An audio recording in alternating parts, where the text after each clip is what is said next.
There's a country in this world where something as simple as smiling on the wrong day can put your life at risk, where watching a movie from another country can be considered a serious crime, where your own family might be forced to witness your punishment. Most of us know North Korea from news about missiles, military parades, and political headlines. But behind those headlines are real people whose daily lives are shaped by rules that make no sense to the outside world. Not the propaganda, not the politics, just the truth about what life inside North Korea looks like. Let's start with a name you might remember, Otto Warmbier. In December 2015, Otto was a 22-year-old American student, eager to explore a place most people never see. He traveled with a tour group, stayed in a hotel, and explored like any tourist would. Everything seemed normal until his last day. Otto entered a staff-only area of the hotel and touched a propaganda poster. Maybe he thought it was a harmless souvenir.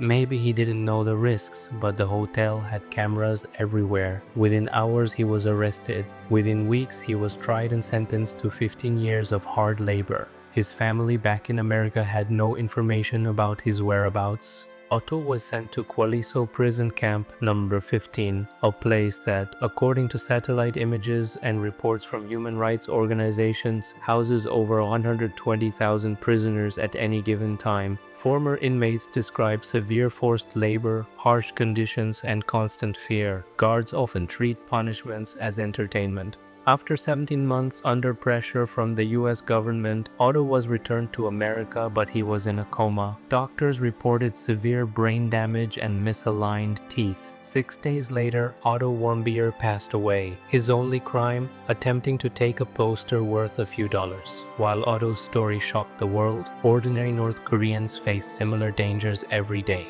In 2022, two teenage boys did something millions of teenagers around the world do daily. They watched movies. One was 16, the other 17. They lived in a small city far from the capital. Curious about the world outside, they discovered South Korean films, dramas, action, and stories of friendship.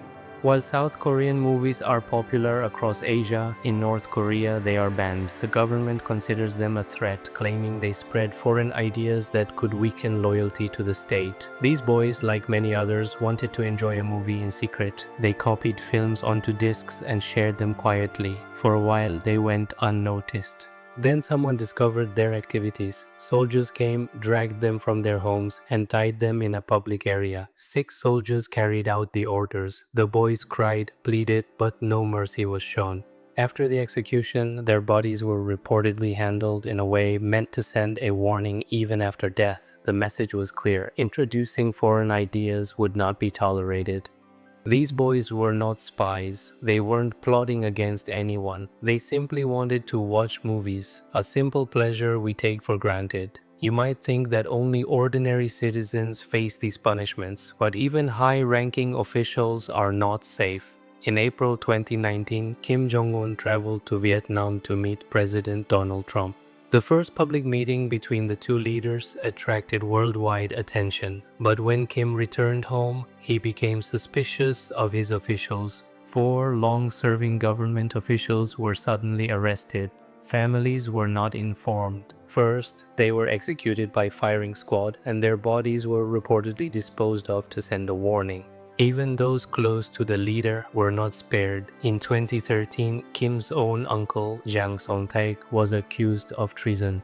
He was once one of the most powerful men in the country, married to Kim's aunt, and had helped Kim rise to power. But a disagreement led to his execution. His body was reportedly treated in a way to serve as a warning to others. This shows that in North Korea, even family members are not safe if they become inconvenient. Sometimes the punishments seem almost unreal.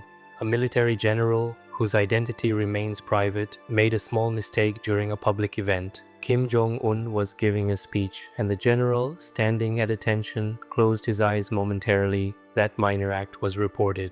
His punishment? He was reportedly executed using an anti-aircraft weapon, a powerful tool meant for flying aircraft, showing that disrespect, even accidental, can be fatal. Similarly, in 2016, two ministers, one from agriculture and one from education, were executed using the same method. Executions in North Korea aren't just about killing one person, they're a form of control. Imagine living in a small city. One morning, soldiers come to your neighbor's home. They drag him outside, tie him to a post, and march him to the central square. Hundreds gather. An official announces his crimes. The neighbors, including his family, must watch. Families are reportedly made to witness these punishments as a warning. If they look away, soldiers force them to watch. If they cry too loudly, they are silenced. The control doesn't end there. On July 8th, North Koreans must not smile. This date marks the death of Kim Il-sung, the country's founder and current leader's grandfather. Celebrations, talking loudly, or smiling are forbidden.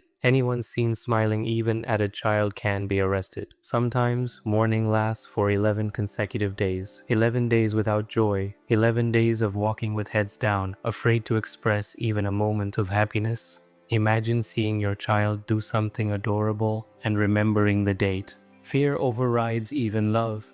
Even elections in North Korea are tightly controlled. Citizens go to polling stations with only one option on the ballot, Kim Jong-un. Officials watch every move. Failure to participate, hesitation, or absence can lead to severe punishment. Properties and jobs may be taken away and families are marked forever. Children, grandchildren, everyone becomes associated with the traitor. Weeks of research, reports from defectors, and testimonies from human rights organizations reveal one clear truth: we take so much for granted. We complain about traffic, slow internet, or work stress. Meanwhile, in North Korea, someone may be punished or even killed for watching a movie, missing a vote, or smiling at the wrong time. Awareness matters. It helps us value freedom and the safety we often overlook, and it allows us to speak up for those who cannot. These are not stories from the distant past. These are documented cases from the 2010s and 2020s happening now.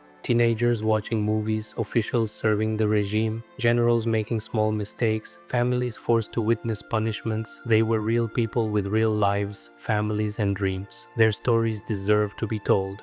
Before this video ends, remember, first, like this video, it helps more people find it. Second, share it with someone who needs to know. Third, subscribe for more stories from places most people never see. Awareness is the first step toward change.